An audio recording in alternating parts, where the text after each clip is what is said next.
Hey, what's up guys? Welcome to Learn and Explore. من راستیم خوشحالم که لویدیوی ندا گرامولاتان. لام ویدیو دست اگین با زنجیرک که لهر یکی کاندا باسی 5 ایدیمی جواز کن. لعنه سو پرسیار کن بلن ایدیم چیه؟ ایدیم کاملا وشه‌ای که بزنینی معناکانی وشکان معنای تواوی رستکت نازانی. و ایدیم لهموز معنی که هیو بدل نیایو لکردیش هیا. چند روزک پیش است خریکی ورگرانی راپورتک بوم.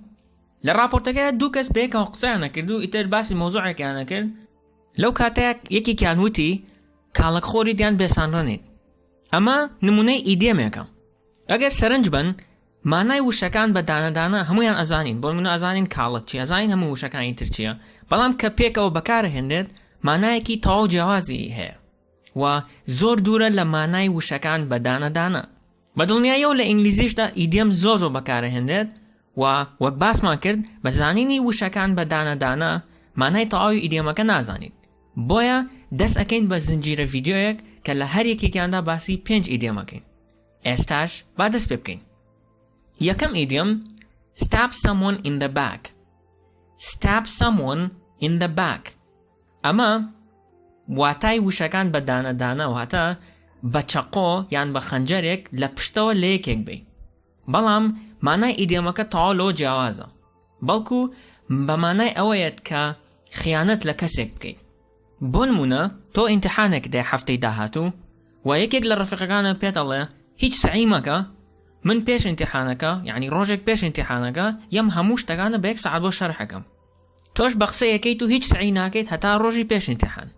روزی پیش امتحان تلفن بار رفقاته کی علی تو وقت با سعی بین امرو کی دانشن سعی کن ایو شالد والله من مجال منی سعی ناکم لم کاته تو هیچ سعی نکردو دنیا اکشتیشا لیره رفقاته he stabbed you in the back واتا خیانتی لیکردوی ایدیمی دومان ring a bell اگر وشکان با دانه بیاکین با کردی واتا جرس لیدان یان زنگ لیدان بلام معنی ایدیما که اوه که کسی شتێکی باس کردووە کە ئاشنایە بۆ تۆ یان لەوانەیە پێشتر گوێت لێ بوو بێت.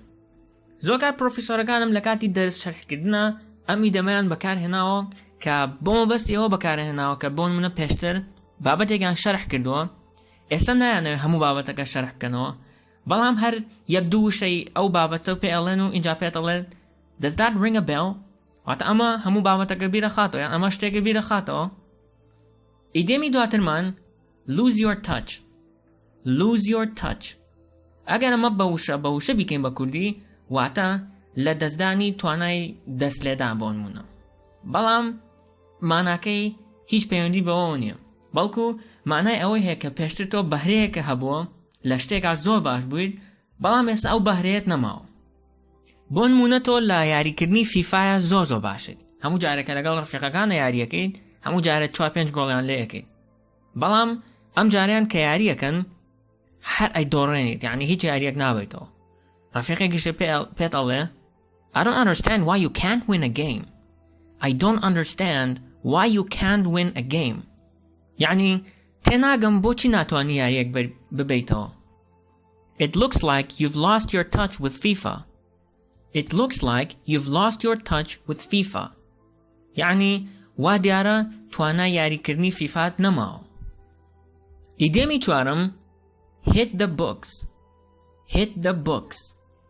واتای وشکان با دانه واتا لیدان لکتب. بلام اما زور لواتای ایدیامکا و دورم. hit the books واتا سعی کردن. بون مونا رفیقه گت پیت الله ام شو یاری کی زو خوشه بابرم به یکو سیری بکن. توش اگر کسی کی سعی کرد بید پیلید Sorry bro, I can't. I have an exam next week. I have to hit the books. Sorry bro, I can't. I have an exam next week. I have to hit the books. Wata bubura haure. I can't. Natwanam. I have an exam next week. Hafte dahatu imtihanikum hai. I have to hit the books. Abe sa'ibkum. Kota idimi amroman hit the sack. Hit the sack. واتای دانه وشکان واتا لێدان لە گوێنی. ساک واتە گوێنی. بەڵام مانای ئیدیۆمەکە تەواو جیاوازە و بە مانای ئەوەیە کە ئەتەوێت بڕۆیت بخەویت. بۆ نمونە ئەڵێیت It's time for me to hit the sack. I'm very tired. It's time for me to hit the sack. I'm very tired. واتە کاتی ئەوە هاتووە کە من بڕۆم بخەوم. I am very tired. زۆر هیلاکم. بەم شێوەیەش ڤیدیۆ ڕۆمان کۆتایی هات. ئەگەر سووتان لە ڤیدیۆکە وەرگرت دە لایکی بکەن، شێری بکەن، بۆ هاوڕێکانتان بنێرن، نازانم ئێوە ئیشتان چییە. ئەگەر سوودیشتان لێوەرنەگرت دیسلایکی بکەن و بۆ یەک کەسی مەنێرن. تاوەکو ڤیدیۆ داهاتوو خواتان لەگەڵ.